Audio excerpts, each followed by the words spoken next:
கிரியாஸின் அதிரடி ஆடி சேல் 70% வரை தள்ளுபடி. கிரியாஸ், இது நம்ம ஃபேமிலி. தஞ்சையில் இபிஎஸ் ஆர்ப்பாட்டத்தில் உரையாற்றி வருகிறார். தொடர்ந்து பார்க்கலாம். சிறு குறு விவசாயம் இருந்தாலும் சரி, பெரு விவசாயம் இருந்தாலும் சரி, இன்றைக்கு கூட்டுறவு சங்கத்தில் வாங்கி பயிர் கடனுக்கு வெறும் 35,000 தான் தள்ளுபடி. எந்த விதத்தில் நியாயம்? சிந்திச்சு பாருங்க. ஆனா தேர்தல் நேரத்தில் கொடுக்கப்பட்ட வாக்குறுதியை நிறைவேற்ற வேண்டும் என்பதுதான் இன்றைக்கு விவசாயிகளுடைய கோரிக்கை. அனைத்து இந்திய அண்ணா திராவிட முன்னேற்ற கழகத்தினுடைய நிலைப்பாடு அது. ஆகவே நீங்க தொடக்க வேளாண் கூட்டுறவு சங்கத்தில் வாங்கிய பயிர்க்கடன் முழுவதும் தள்ளுபடி செய்ய முடியவில்லை என்றாலும் 2026 சட்டமன்ற தேர்தலின் போது விவசாயிகளுக்கு கொடுக்கப்பட்ட வாக்குறுதி சிறு குறு விவசாயிகளுக்கு கடன் பயிர்க்கடன் முழுவதும் தள்ளுபடி செய்யுங்க. 5 ஏக்கருக்கு மேல் கடன் பெற்ற விவசாயிகளுக்கு பாதியாவது அவர்கள் வாங்கிய கடனில் இருந்து தள்ளுபடி செய்ய உங்களுடைய வாக்குறுதியாவது நிறைவேற்றித்தாங்க. இதுதான் விவசாயிகள் கேட்கின்ற, இந்த அரசுக்கு கேட்கின்ற கேள்வி.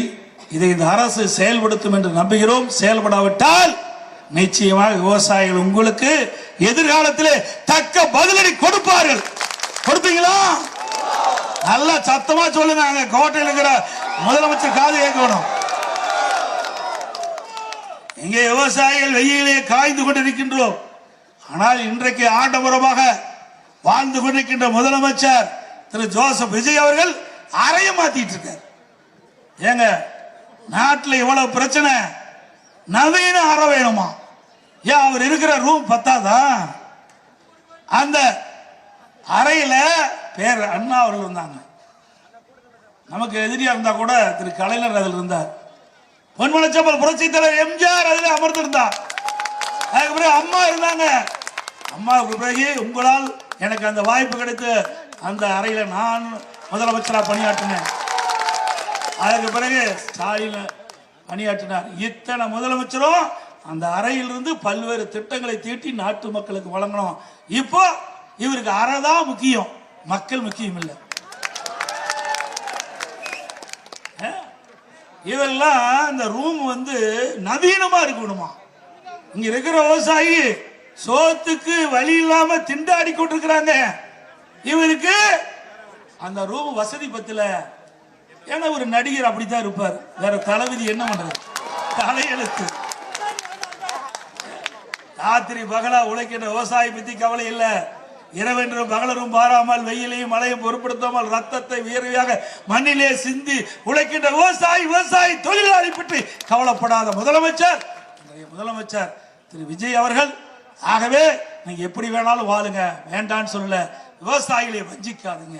விவசாயியுடைய கோரிக்கை ஏற்று அவர்கள் தொடக்க வேளாண் கூட்டுறவு வாங்கிய கடனை தள்ளுபடி செய்யுங்கள் என்று நாங்கள் கோரிக்கை வைக்கிறோம். அதோட இன்னொன்று, இன்னைக்கு அதிமுக ஆட்சி இருக்கின்ற பொழுதுதான் சட்ட போராட்டம் நடத்தணும். 1986 பொன்மனச்சம்பல் புரட்சி தலைவர் எம்ஜிஆர் அவர்கள் கர்நாடக அரசோடு பல முறை பேச்சுவார்த்தை நடத்தி உடன்படாத காரணத்தினால நீதிமன்றம் செல்ல வேண்டிய நிலை ஏற்பட்டது. காவிரி நதிநீர் பிரச்சனை, காவிரி நதிநீர் பெறுவதற்காக கர்நாடகத்தோடு பல முறை நம்முடைய பொன்மனச்சம்பல் புரட்சி தலைவர் எம்ஜிஆருக்கு பேச்சுவார்த்தை நடத்தினாங்க. உடன்பாடு ஏற்படல, நீதிமன்றம் சென்றோம். அம்மா அவர்கள் ஆட்சியில் இருக்கும்போது உச்ச நீதிமன்றத்தில் சட்ட போராட்டம் நடத்தணும். அம்மா மறைவுக்கு பிறகு அம்மாவுடைய அரசு சட்ட போராட்டம் நடத்தி 50 ஆண்டு காலம் தீர்வு காணாத பிரச்சனைக்கு உச்ச நீதிமன்றத்தின் மூலமாக நல்ல தீர்ப்பை பெற்றோம். 175.25 டிஎம்சி தண்ணீரை ஒவ்வொரு ஆண்டும் மாத வாரியாக கர்நாடக அரசு தண்ணீரை திறந்து விட வேண்டும் என்ற தீர்ப்பை பெற்றது அதிமுக அரசாங்கம். ஆனால் ஒவ்வொரு ஆண்டும் நம்முடைய டெல்டா மாவட்ட விவசாயிகளுக்கு கர்நாடக அரசிலிருந்து போராடி தான் தண்ணீர் பெற்றுக் கொண்டிருக்கின்றோம். அவள் நீதிமன்ற தீர்ப்பையும் மதிக்கல. ஆனால் இப்பொழுது இருக்கின்ற முதலமைச்சர் கர்நாடகத்தில் போய் பேச்சுவார்த்தை நடத்துகிறார். எந்த விதத்தில் சரியா இருக்கும்? ஏற்கனவே உச்ச நீதிமன்றம் அளித்த தீர்ப்பை நடைமுறைப்படுத்தல. உச்ச நீதிமன்றம் வழங்கிய தீர்ப்பை உதாசனப்படுத்துகின்ற கர்நாடக அரசு இவர் போய் பேச்சுவார்த்தை நடத்தி தண்ணீரை பெறுவார். வேடிக்கையா இருக்குது. ஏற்கனவே 2018 அதிமுக ஆட்சி இருக்கின்ற பொழுது அற்புதமான தீர்ப்பை உச்ச நீதிமன்றத்தில் வழங்கப்பட்டு விட்டது. இன்றைக்கு ஒவ்வொரு மாதம் கர்நாடக அரசு கர்நாடக அணையிலிருந்து மாதந்தோறும் விகிதாச்சாரப்படி தண்ணீரை திறந்து விட வேண்டும் என்று அறிவிப்பு கொடுத்திருந்தது. ஜூன் மாசத்திலிருந்து மே மாசம் வரைக்கும் ஒவ்வொரு மாதமும் எவ்வளவு தண்ணீர் திறந்து விடப்பட வேண்டும் என்று அறிவிப்பு கொடுத்து விட்டார். அதை கொடுக்க மறுக்கின்றது. இந்த சூழலில பேச்சுவார்த்தை நடத்துறாங்க. ஏற்கனவே புரட்சித் தலைவர் எம்ஜிஆர் பேச்சுவார்த்தை நடத்தி முடிச்சிட்டாரு.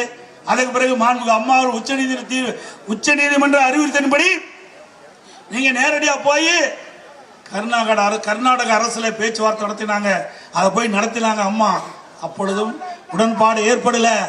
இப்படி இந்த வரலாறு தெரியாத இன்றைக்கு முதலமைச்சர் உச்சநீதிமன்ற தீர்ப்பையும் மதிக்காம நம்முடைய முன்னாள் முதலமைச்சர்கள் பல காலகட்டத்தில் பேச்சுவார்த்தை நடத்தி உடன்பாடு ஏற்பாடு இந்த சூழ்நிலையில இப்ப போய் பேச்சுவார்த்தை நடத்தினா அது நடக்குமா? இதெல்லாம் காலம் தாழ்த்துகின்ற நிலை.